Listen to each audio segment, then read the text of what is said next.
Black-eyed peas may be one of the most misunderstood beans around, and way too many people push them aside because they've only experienced the really boring version. So boring that some people actually say that they taste like dirt. But today we're going to change that. I'm making Hoppin John, and we're doing it two ways. First, a rich, smoky Instant Pot version with dried black-eyed peas, and then a pantry version using canned that's ready in about 20 minutes because, let's face it, we're all running at a different pace. Now, traditionally, these are all made with bacon or ham hock, but we can get that same smoky depth using a combination of spices, making it completely plant-based and avoid all that saturated fat. Both versions are packed with bold flavor and made with everyday pantry ingredients and no complicated techniques, so let's dive in. I've already rinsed our black-eyed peas, so we'll just add these to our Instant Pot, and let's dice some veggies.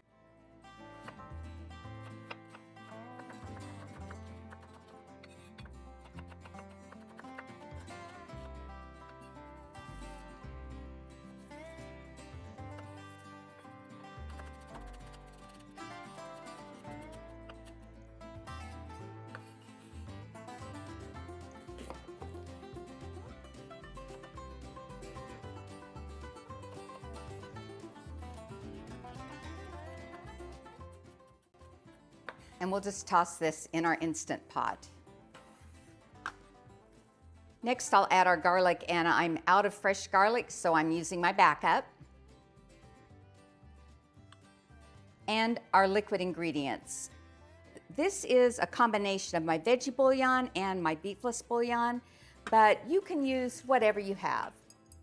I promise it'll taste great. And I like my homemade bouillon, and my recipe for all three bouillons is in the more section down below this video, so you can check those recipes out.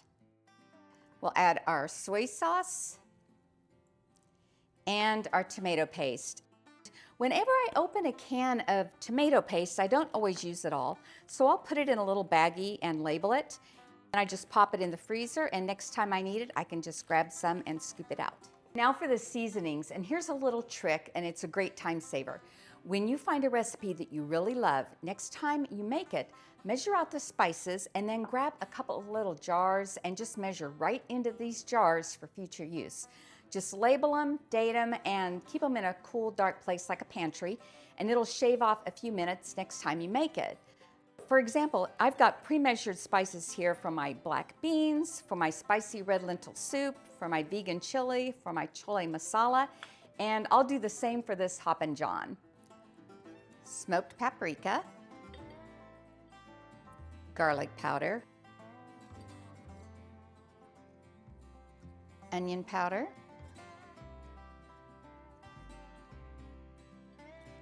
thyme, oregano, black pepper, salt, which is totally optional, nutritional yeast, and if you happen to have mushroom powder, it adds another layer of savory richness, and it's completely optional. I'll put a link down below for my mushroom powder if you're interested in making that. And I'll just put lids on these and label them, and I'll put them in my pantry, and they'll be ready to use next time. And then this will just go in our Instant Pot. And last but not least, let's add our diced tomatoes and give it a stir. And then I'll lock the lid and cook it on high pressure for 18 minutes and then allow a 15-minute natural release. Now, while this cooks, we'll make our quick version. You know, if you weren't able to plan ahead or you need dinner on the table fast, that version will have you covered. Now, my stovetop recipe makes a smaller batch, but you can always double it, and I have all the measurements and directions in the more section down below the video. And you know, if you've followed my channel for long, I'm not a fan of sauteing in a big puddle of oil. I like to water saute. So I get my pan hot and I just give it a splash of water. And when the water dances, I know that I can go ahead and saute my veggies.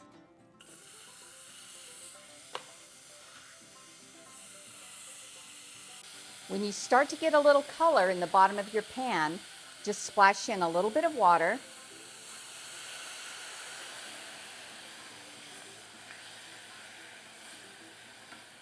and you'll start to break loose that good golden color. And we're just gonna saute these veggies until they're nice and soft. You know, no one seems to know exactly where the name Hoppin John comes from. One story says it was named after a man who sold black-eyed peas on the streets of Charleston, South Carolina. And there's another story that the name evolved from an old French phrase over time. Who knows? Now let's go ahead and add our garlic now that our veggies are soft. And we're gonna saute the garlic for 1 minute, but no longer because we don't want it to become bitter. You know, what historians do agree on is that Hoppin John has deep roots in South Carolina and Georgia's Low Country, and it reflects cooking traditions that were brought to America by West Africans. Black-eyed peas were already a staple in West Africa, and it really became an important part of Southern cooking. So now let's go ahead and add our black-eyed peas, which have been drained.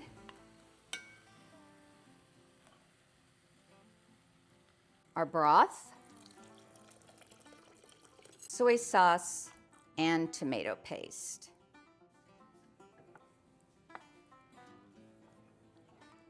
I've reduced the heat to medium, and we're adding the same spices as before, just an adjusted amount for this smaller batch. We'll add our tomato paste and our tomatoes. Give this a stir. I want to bring this to a gentle simmer and cook it uncovered for about 15 minutes or until it gets a nice thick consistency. It gives time for the broth to reduce and all those smoky flavors to come together. I've read that traditionally Hoppin John is served on New Year's Day because the peas are said to symbolize coins and the cornbread represents gold. And I've had a few viewers ask for a cornbread video, so if you want me to do that, please let me know in the comments and I'll be happy to. So I guess whether you believe in the folklore or not, it is just really simply a great dish that is worth making all year long. Now our stovetop Hoppin John turned out tender and creamy, and they smell incredible. And I'm gonna stir in a teaspoon of apple cider vinegar. It brightens all those rich smoky flavors, and it doesn't make the dish taste like vinegar. And then I'll just give everything a final stir.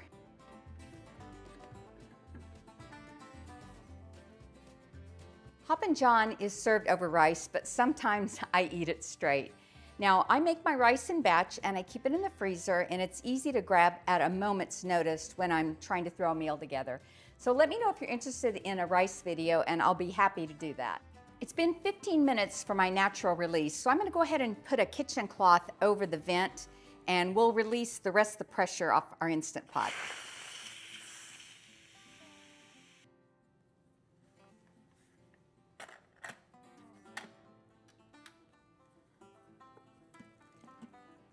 This smells great.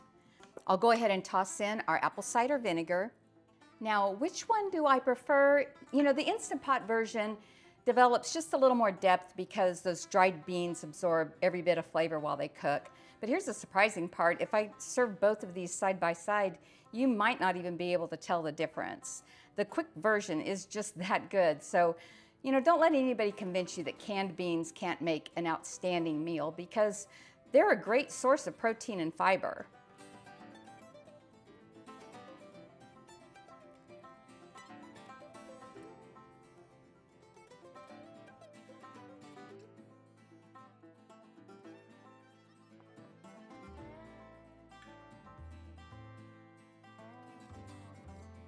Now I'll garnish these with a few green onions to brighten it up, and if you enjoy a little heat, just splash on some of your favorite hot sauce.